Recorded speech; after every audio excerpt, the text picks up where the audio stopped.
Here we are, another Wednesday night. My internet's acting funny. My mic's acting funny, so it ought to be a fun night. Stomach's acting funny. Debated on even doing this.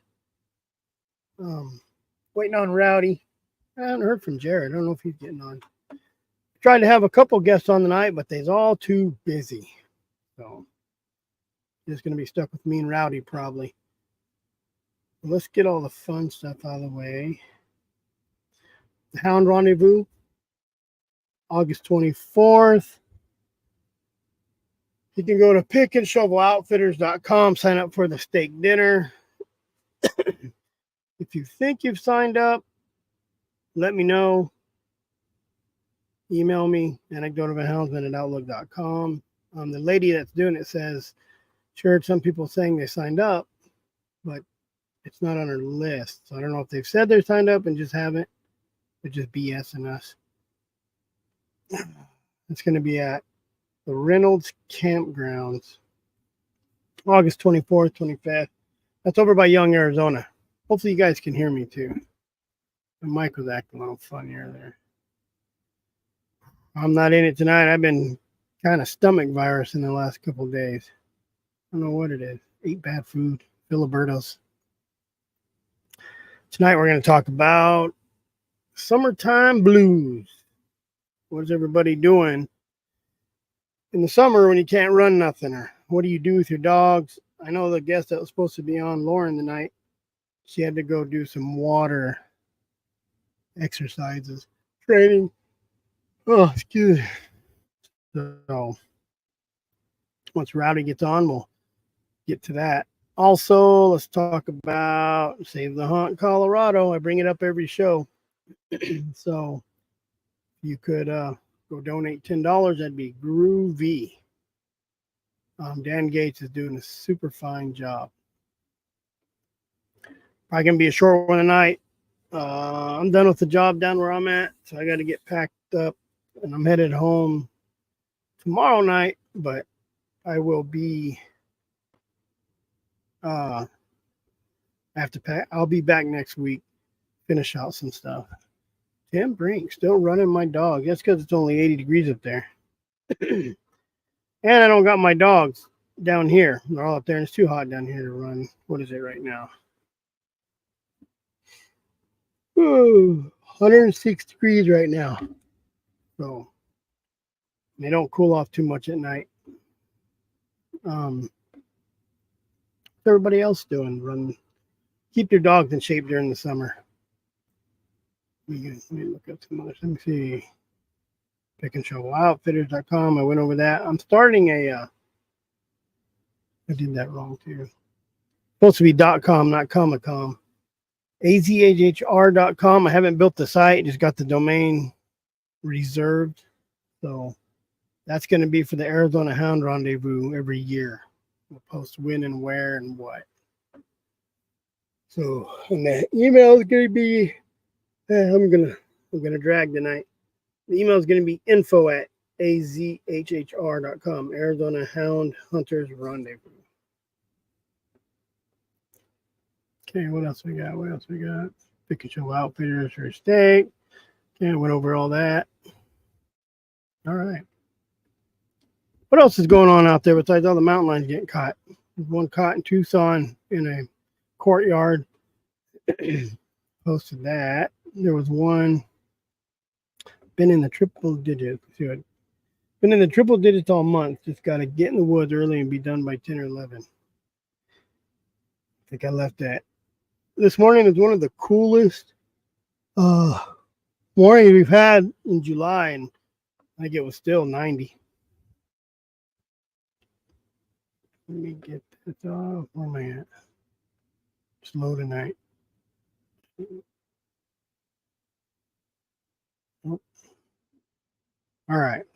So what's up, guys? Who's on here tonight? Let me get out of where I'm at. Got Missy on. Tim Brink's on. I only got 12 people tonight. Slow start. But it's hot out there. A lot of people ain't home from work yet.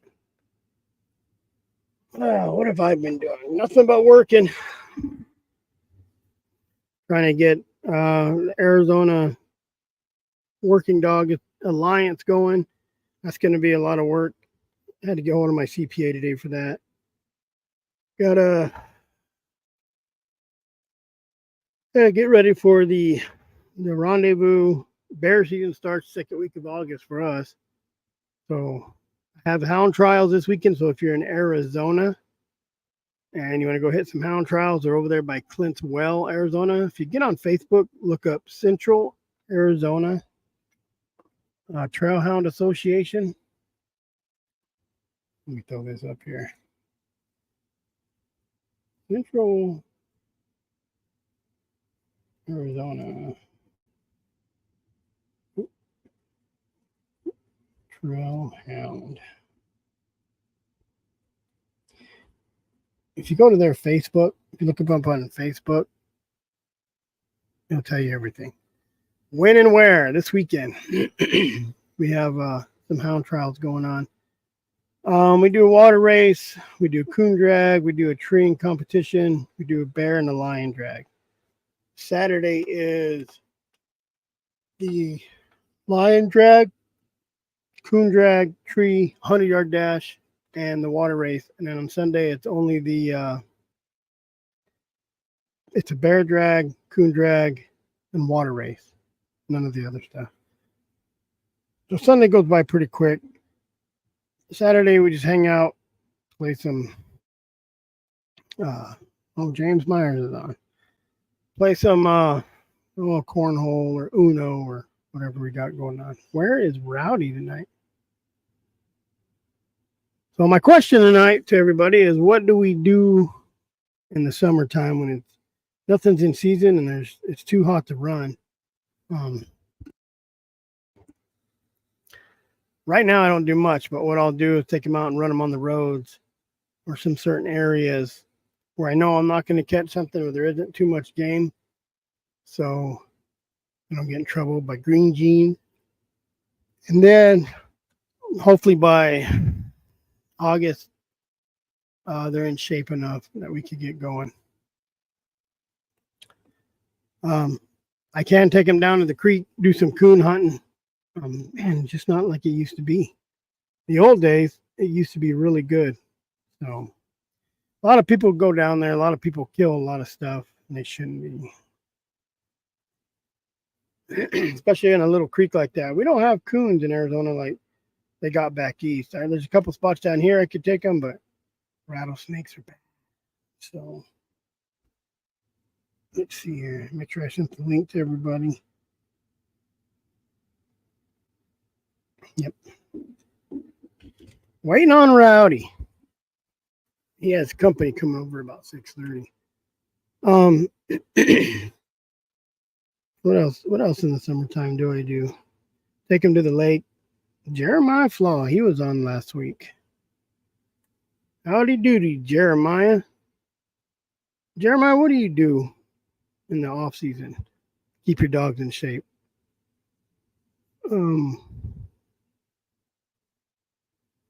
It's not so hot where I'm at. I don't like them down here because it gets really hot, and those barrels are too hot, even in the shade. At least up in the 6,000 feet, you can hide in the shade and get out of the heat. Bill's in tonight. Bill, what do you do to keep your dogs in shape in the summertime blues when there's nothing in season? How many of you guys just rode your dogs for exercise? My wife's spying on me tonight. She should feel sorry for me because I'm sick down here all by myself, dying. That's why I'm sluggish tonight, guys.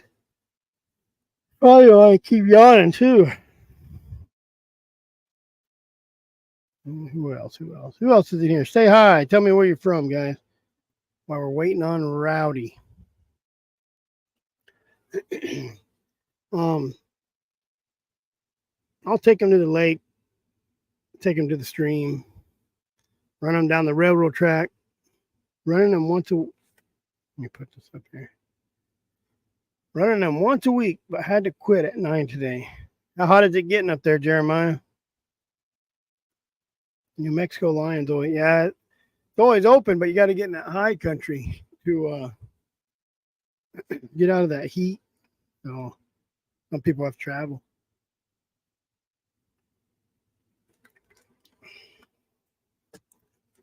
And I'll be done down here in the next week, so then I'll be able to run them all of July. And then the hound trials, they help me get them in shape too. So anybody else got some stuff? Anybody else got any tips and hints on how to keep your dogs in shape in the off season?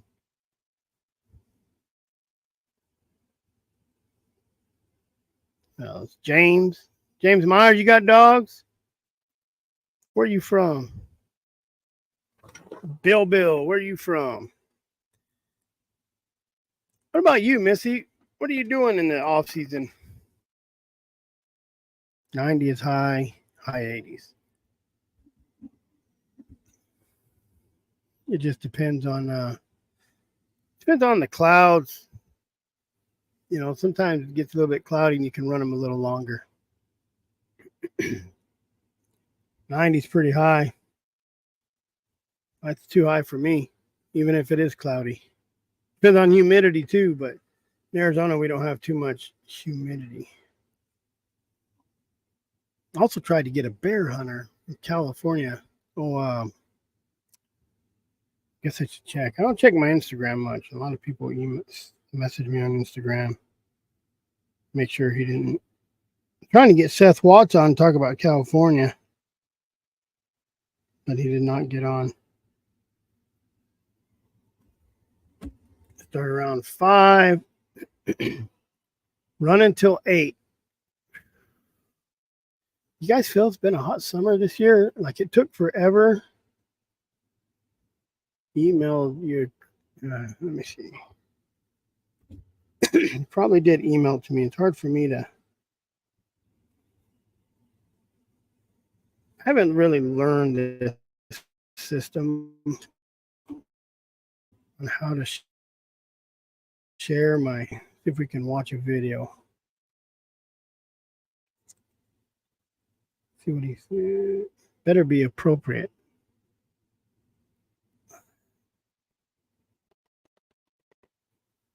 Sometimes it goes in my junk.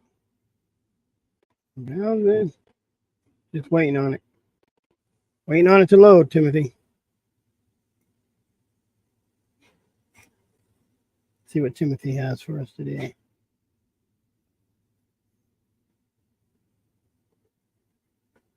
I haven't got it yet. I thought I seen it pop in on my phone too. It goes to my phone first.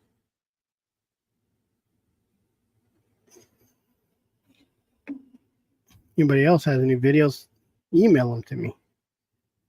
Anecdote of a houndsman at outlook.com.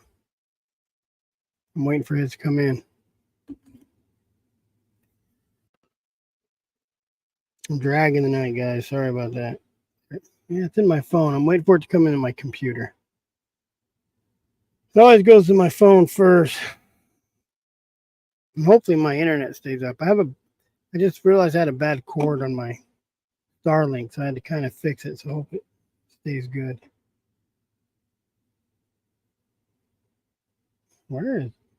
There's Brett. Brett's going to come save me while I'm looking this up. Mr. Brett. You're solo tonight. Waiting on Rowdy, and then Tim sent me I'm trying to get into my email. Man, I still don't feel good either. Almost canceled tonight. But what is it? Stomach virus or something. I even took Imodium AD. And I don't take pills. Drank a bunch of Gatorade. Yeah. John Page from Kentucky. Summertime blues. I have an announcement. Oh. What you got? I went and picked up my dog box. Oh, that's right. You're going to have to unveil it on Monday. Yeah, we'll probably try to get it mounted on the buggy, maybe Saturday. Mm-hmm. Tomorrow and the next day I'm going to the high country. Gosh, So, me too. I'm going to the high country too. It's too hot down here, man. well, my high country, it's still going to be hot. I mean, that Gila stays just as hot as anything, really. It'll, we're here, it's 100 degrees. It's like 102 outside today. And up there, it'll probably Yeah. be like 98. We're 106, but it sure feels hotter than that. Get out It for a is bit of hot. exercise. Man, I tell you what, I told you earlier today, Chris, I had a heck of a, I went out this morning with those male dogs. Oh, And I got up there before dark or before daylight and rode and made a big old circle out there in the desert back there down this big canyon that runs behind and I've cut lion tracks in there before. And I got a few barks here and there, but they were being kind of trashy. They hadn't been out in a week. And I was down in the bottom of this canyon. I got it all on video. I'll share it sometime, maybe on the Monday Night Live or something. oh yeah. But I was sitting there and I heard, typical of deer. And I looked and there was a doe that bounced across the canyon down there. And I thought, some of those dirty boogers are chasing deer. And then I had two other deer, I mean, coming right at me. And that mule I'm riding, Bonnie, she's pretty green anyway. Man, her ears were just like that, just looking straight at them. And here, I mean, they never slowed down. They just kept. They got 15 yards from me, running right at me till they seen us. Boy, I tell you what, now that mule can spin around. She turned around. I got tickled at her because she just, I was even thinking they were going to run into us, but it was pretty good. It was she funny. didn't buck you off. Well, and then the dogs came over that mule, after today, because I had to get off. I had to get after a little bit today because she's real handy, but she has a problem turning to the left. And I can't stand it when I rode reining horses and stuff. And, when they rubberneck and they don't control their shoulders, they don't stay framed up and they don't move when you neck rein them. You got to reach down and and she'll pop that jaw and tip her head out. And so I had to get after a little bit, trying to get her. I don't even know what the words were, keep her framed up, keep her shoulders correct and not rubbernecking. And I got after her pretty hard and she took it. How do you correct that? You have to hold some inside rein. What you do is you use your direct rein to pull them the way you want. And then you hold that inside rein to keep them, pull back up on themselves and they'll fight it. But then you got to use your leg. So you put a leg on them and it's real, it's a real slow deal. You ask them to go that way. You pick them up like that. So you kind of holding them framed and then you tap them with your foot. If you have spurs, you tap like in beats of 3, bump, bump, bump, bump, bump, bump. And but the minute, second, you feel a little, you feel them give that shoulder and go that way. You give it back to them and you just hold them framed. You quit asking them. And you can also get going in a straight line. And this is what I did with her in that big old arroyo, going in a straight line. And you pick them up and she's broken the pole really good, which means she gives her face back to you when you ask her. You pick her up in the pole and then take that inside rein and put a leg on them and counterbend them like that. And you counterbend them both ways. And that gets them freed up where you have control of their shoulders. And that's real important. Like she won't catch her left lead. She'll catch her right lead loping, fine. You go try to get her to catch her left lead. And and it's because she's a right-handed mule, and she doesn't, and, she could be out or something too, I guess, but you got to get those shoulders correct. Cause when they go into the left lead, they got to have that shoulder out and go reach into it. And you can do a lot of that on a fence. Of course, I don't have any fences where I'm riding her. I ride her way out there in the open, but so you'd ride her on the right side and then keep turning her left, keep that fence on the right. Yes. You'll push her into the fence and then, or if you're going to the right, like if you're riding on a fence line and going to the right, and then you can pick them up and you can pick them up and ask them to turn, and they have to step backwards because they have that fence there. You want to give them enough room. You don't want to be too tight to it. You want to be with just enough, but you don't want to be enough where they can get their nose around. So you put them on that fence, and then you pick them up, you put an outside leg on them and make them turn, and then, but you release them. And the whole, everything is about the release, about them learning to search for that release. And that's how you get them spinning, you know, and handling and doing things you want to. Like, man, you can pick her up now, pick her up and ask her just a little bit to go backwards, and she'll go and go backwards. And then I got her side passing when she wants to. But you can pick her up and you can put a leg on her and move her to the side, which, because I film, you know, when I'm out, it's really important. Because that way I can walk up to a tree and put a leg on them, side pass over to the tree and hang my camera on the tree and, you know, get some of that. It's for Brett's convenience. So, well, I don't, you know, I'm a fat old man. I don't like to climb on and off. Oh, me either. So it's harder and harder. You go from swinging up to crawling up to finding a rock to get up. One thing I'm working on too is I'm going to teach her how to side pass over to me. Like if I climb up on a rock, you know, they train a lot of those mules to just, you're up there and you over, and you do that with a little stick, and you can hit them on the outside hip and teach them how to move over to you. And then that way it's easy to get on them for an old fat man. Oh yeah. Mine don't, I usually walk mine up to a boulder, a rock, and she does all right, but it's what sometimes get up on that rock and they kind of sidestep away from you. Yeah. That's, you got to just, and other mules, you know, like Agnes, I don't think I would ever try to do that with her. Clyde, I rode him the other day. He's okay. He's a typical, but this mule's handy. I mean, she's you know, you walk up to most of those mules, all of the mules I've ever had, you walk up to them, you push on that hip. You just push a little bit on that hip and expect them to move over. All the ones I've had before just brace. They just brace and push back against you. Yeah, instead of moving over. This mule, you walk up and you put a hand on her hip, she moves away from you. You put a leg on her, she tries to find a release. She's going to be real handy. Yeah. Mine's a little skittish around the butt. So you walk around and just say, and she'll tuck her butt and get out of your way. And she's always been kind of skittish, but she trusts me now. So, I haven't found anything this mule is scared of, and she is a walking. Have some deer running at you full blast. Well, I don't blame her. I laughed. I got tickled because I thought those ears, you know how their ears, the tip of their ears are kind of turned in like that. And I mean, she was just like that looking at them. Here, they're just boom, boom, boom, boom, coming right at us. And I just, of course, I sat right in the middle of her and just held her, or just gave her a loose rein. I wanted to see what she'd do. And when they got about 15, 20 yards maybe from us, boom, she spun. And when she spun, they seen us and they went across the canyon. That's crazy. I got tickled. I thought it was funny. Oh, she really, you know, my trophy is she didn't buck you off or take off or get stupid, you know, just a little startled. She could have. I don't think she has any of that in her. Honestly, I just don't.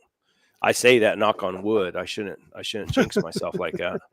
But I haven't. Yeah, I mean, I've seen her booger. I mean, but she doesn't have when she boogers, she doesn't have a big reaction to it. You know, like I had a dog when I was up in the mountains. I had a dog run up on the side of the mountain, roll a rock off, roll a boulder off. You know how they'll do, and it come down like that, and she looked like that, and just, but she didn't explode. Even now with those deer running, I mean, it wasn't. She spun real fast, but I just picked her up right away and turned her back, and she was okay. Yeah, anything's gonna spook if they get startled, just out of the blue too. Yeah, you know, my big horse Ike, he was real good about everything, but I hunted elk on him so much for like 5 years straight. We just hunted elk, and I would chase them elk down. Like I could run next to them elk, and I've been so close to those elk running through trees. He tried to bite them like a road horse tried to. Yeah. So, and then every time he would see elk, he'd post up like he wanted to go. You know, when I shot that elk in 6A, it was just a John Wayne thing. I literally put the reins in my teeth so I wouldn't drop them. Yeah, I did. And I was looking for a one-horned elk. I just wanted one antler on it, and there was a big one-antler elk. And I was about to shoot, and Ike threw his head up, like he was moving around too much. And because what I want to do is cut that elk in half, put it bugling on a mirror like a mantle. Oh, So it's like he's bugling, but I yeah. want to cut him in half, put him on a mirror. And I had one chance. There was about 40 bulls that ran across these cedar flats, and I ended up getting another one. But it was fun because I was down in a ditch running, and my dad was up in the cedars, and he jumped them elk, and they came across there, and we ran right in the middle of them. And I bit my reins and got him stopped, put my reins in my mouth, and I shot one. So black powder cool. too. It was fun. See, you should have had it on video. No YouTube back then, no cameras back then. Just living life. Living life. That's pretty cool. So yeah, no, I I'm kind of anxious. I like her. I mean, she's a meet you at the gate type mule. She don't, she's not scared. I haven't found any dogs running underneath her, between her legs. She never even pays attention to them. And she's only going to get better. And she is a walking dude. I mean, she just will travel. And she's the same if you got another mule with her or if you're by yourself. She don't care. She's going somewhere. Rowdy. Howdy. There he is. Sorry, I got company coming over and I got busy cleaning and man, I always feel so inadequate when I come on your show. Between your beard and his mustache, I just don't have a chance. Firefighter. They got to. I don't know. They have to have those mustaches. You got me beat there. Well, if you don't, it's kind of frowned upon. You don't have to. You're just an outcast. Yeah. So Rowdy, what do you do in the summertime when you can't hunt nothing? It's too hot. Oh no, I still hunt. I just hunt at night. Then I'm worthless for a day and a half because I didn't get any sleep. Them Nevadians, they can hunt all night for them lions. Yeah. Yeah, it's pretty nice. That is. Like a coon hunter, though, wears you down. It does. It does, especially when it's not you're not on the night shift kind of thing, so you're used to being awake during the day. It kicks my butt. Well, you do the 48-hour straight job, don't you? 72. 72. So 72, 96 off. So you might be lucky and get to sleep for 72 hours, or you might not be lucky and have to work 3 days in a row. Yeah. So it depends. Like, if we're at the station, we're getting calls, sporadically through the night. But not always. It's just some nights it's busy, some nights it's not. We might not even get a call. It just, depends on your luck that day. But when we're on a fire, it's 24 hours on the fire and then 24 hours off, and 24 hours on, 24 hours off. And we'll do that for 21 days, and they'll give us 48 down, and then we'll restart and reset and then go another 21. So like that big Dixie fire that was last year, year before, whenever that one was. Yeah. I didn't actually make it on that because I got stuck on the wrong side of the shift, meaning when the strike teams went out to go to that fire, it was the opposite shift. And so I came in and I was stuck covering the station for weeks straight. So, and then at the station, you'd rather be out on the fire then. Oh, absolutely. It's time goes fast. It's fun, right? So it's like being at work, as far as like a construction job, right? But instead of being 12 on, 12 off, or 10 on, 12 off, 14 off, you're just 24 on, and you come back, you crash out midday, get back up, go eat lunch, go eat dinner, and then come back, crash out again. But you're up at like 4:30, getting ready, wheels rolling about 5:15, and then depending on how far you got to go to get back to base camp. And then, you get back to base camp, you eat breakfast, and then you get your orders for the day, your assignment on the fire, and then you go out there and then you work all day, come back you don't get to leave the line until your relief gets there the next morning.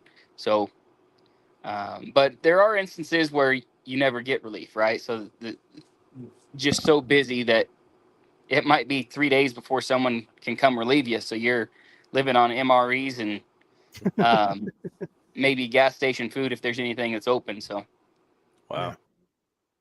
yeah, we carry like 2 cases of water per person on the engine. So if you got we figure there's going to be 4 guys. Typically it's only 3, but we'll say worst case scenario 4 guys, and you're working and you got to be able to sustain yourself for 48 hours straight. So basically a case of water a day, and then MRE per meal, so 6 MREs per person. So yeah, 24 MREs, 8 cases of water, and then whatever tools and equipment you need on a fire engine. So That's the right answer, Tim. I feed in the evening and that's it.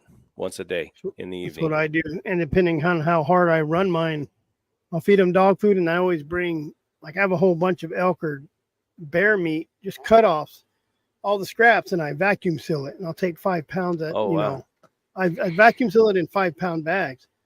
So I'll feed them some dog food and throw them some real meat too. That seems to help out. there you go. Cool.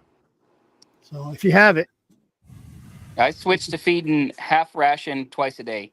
My dogs, they seem to be gaining weight faster. Like and I say half ration, I cut them back from what they were, because once I cut them to half ration, it seemed like they just all of a sudden started gaining too much weight. And my males, whenever I go run them, they don't have to crap as much. So, but granted, I'm not running near as much now, but in the fall and late spring and all winter, I'm running them so much that they get drawn down. So quick. so I'm feeding, depending on the dog, 6 to 8 cups. So if I split it and I'm feeding them twice a day now, hopefully it'll be like, instead of 6 to 8, 3 to 6, because they're not crapping it all out. It's not overwhelming their gut. Rowdy, you're in Nevada, right? Yep. Kind of close to Reno, about an hour and 20 minutes from Reno. I seen a post on Facebook. Someone was talking about going to Nevada to hunt lions, and there was 2 or 3 guys said, "Oh, make sure you don't kill a lion that, we don't have many lions, and make sure you tree and free them." And what's your opinion on that? That's always good advice, right? If you're going to hunt, are you going to kill, or are you going to just run your dogs, right? No, I'm talking about the lion population is what I'm talking about. Oh, so the population, granted, right along the state of California, it's higher, right? Because they're always filtering out of California. Influx, yeah.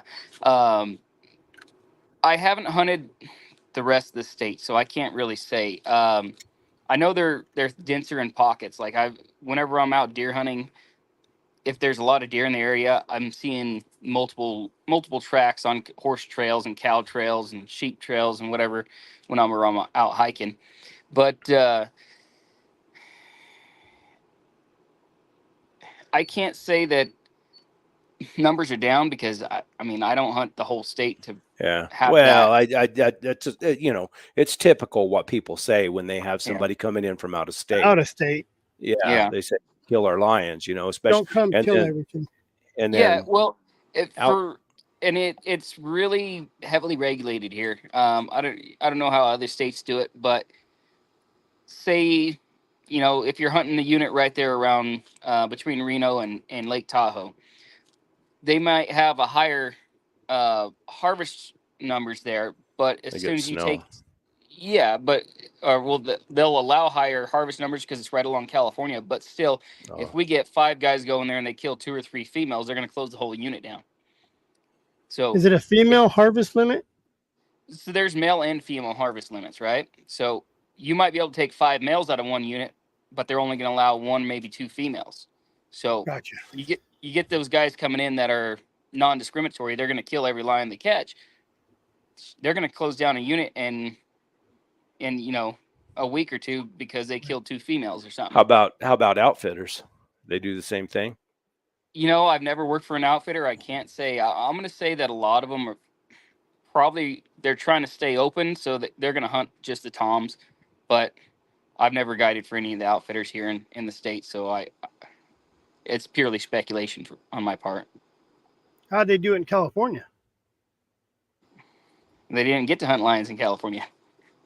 Oh, that is right.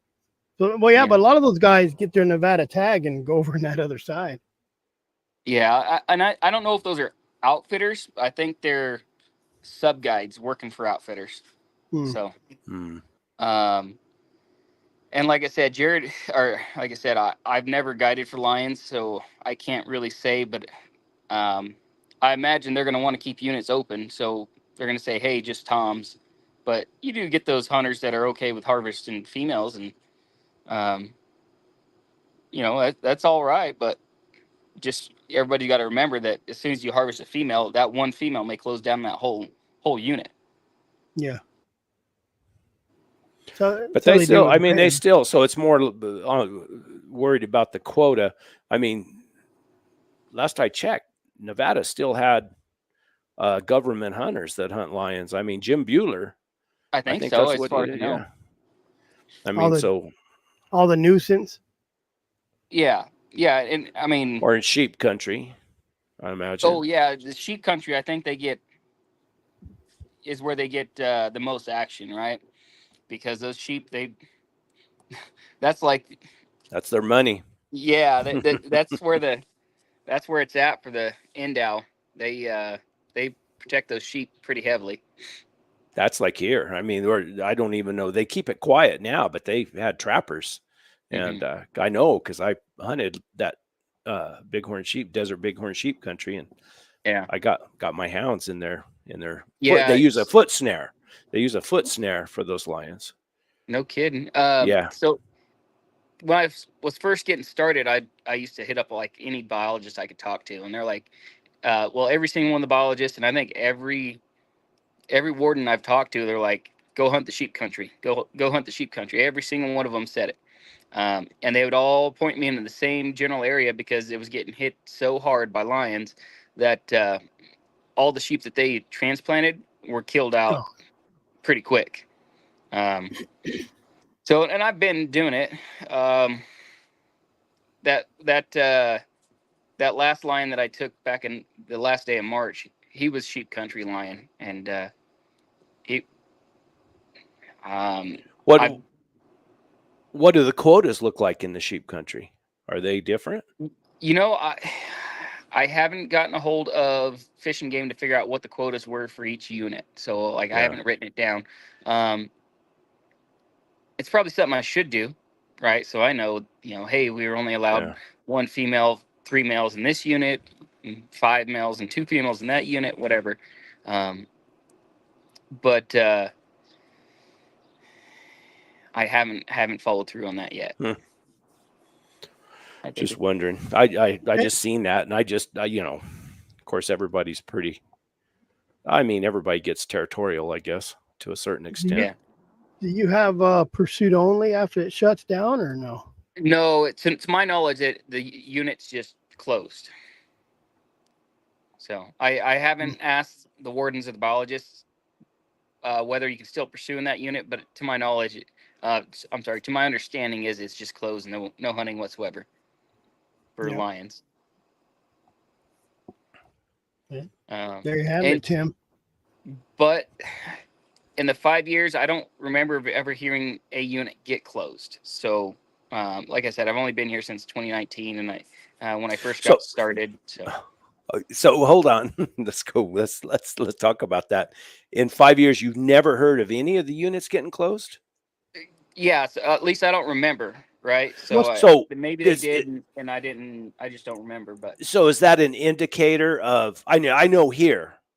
It's an indicator of the areas that get enough snow, they shut down the units.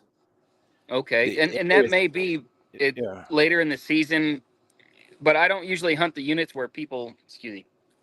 I don't hunt the popular units that get snow. Yeah. So, but it can also mean if they're not filling the quotas, it can also mean the quotas are off and there's not that many lions too. It's true. That's true. So, Well, what's Like the total number of lions you could take in the state? Like 350 or I don't remember offhand. I remember talking to Jared, and he was saying like, well, so I'll take a step back there. I haven't seen where Endow posts the information on the number of lions allowed and the number harvested every year. They may have it online. I just haven't found it yet. So I don't know what the overall quota is. Maybe it's like, say, 200. But I remember Jared telling me one time that it's on average around like 115 to 125 lions annually. Is what's harvested. So, cool. Because Jared has been in Nevada. I know, like for Arizona, a long time before I got here.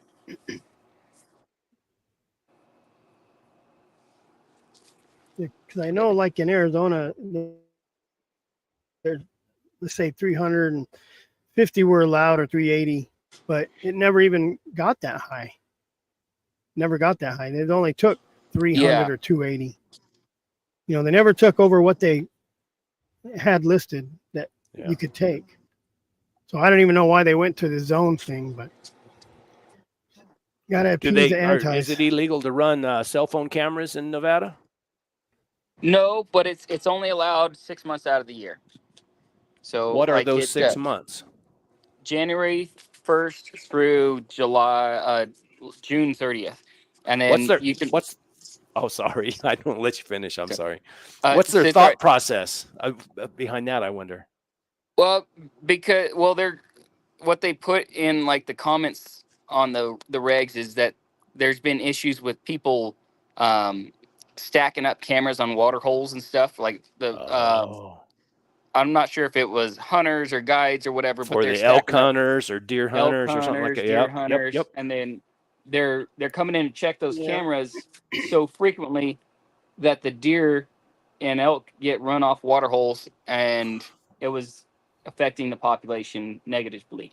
But what about the cell phone cameras that send the picture Too to your much phone? traffic. Yeah, so they just lumped it all in under the same excuse, but so non-cellular they're good till the last day of July. Cellular you have to pull out the last day of June.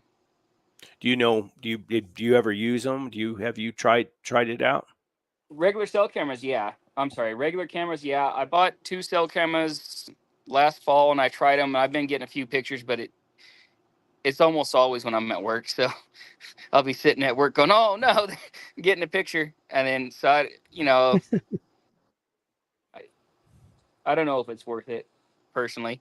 Well, I think with the outfitters, even if they go into an area, say they're gonna go into some of their regular hunting areas, they'll put a bunch of cameras out while they're there, and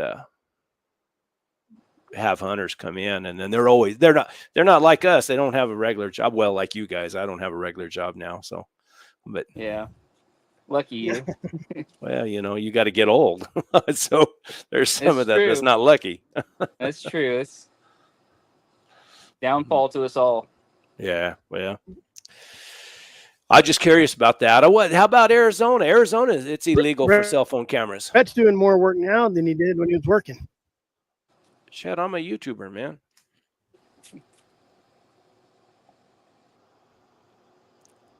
I figured I'd have a comment or something about that. Doing more work now than you did when you was.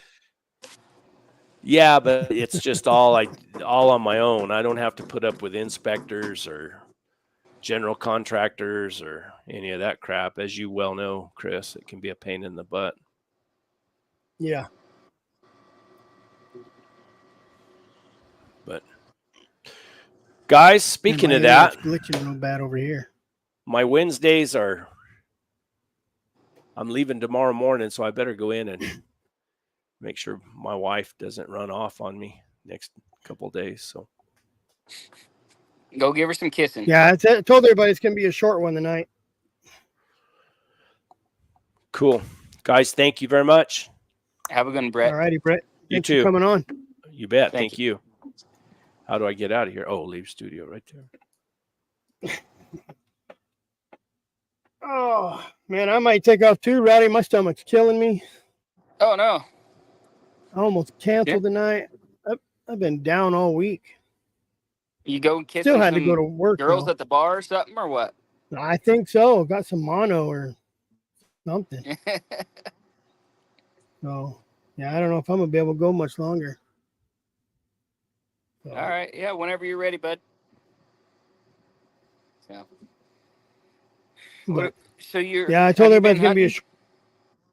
short one. I didn't think it's going to be this short.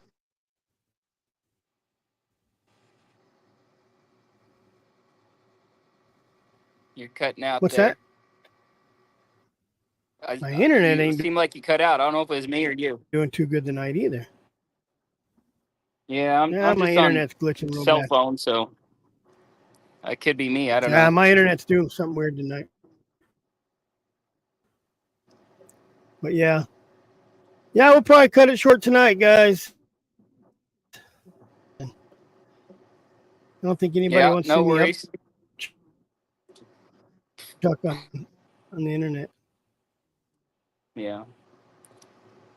It's been in the Short hundreds one. here, so We'll I probably really go lay haven't down. been hunting the last couple days or the last couple weeks. I Yeah. went out last week and went out for a night, and I cut some old tracks, but nothing that's runnable. Nothing. So Yep. Got to cool down. It should start cooling down soon. hopefully, it'd be nice if it would. Yep. Well, you better go get ready for your guest. Yeah. I'm sitting here smoking some pork ribs. I threw them in the oven at 2 o'clock and baked them for 3 hours. Now I got them on the smoker, glazing them up with some Sweet. barbecue sauce and putting some smoke Nice. in there. Good deal. Yes, sir. All righty, Rowdy. Appreciate you coming on. Yep. Sorry I was late. I will. Hopefully, I'm good next week. Yeah, hopefully. Get over it. Go drink some Pepto or something. Cutting out on me.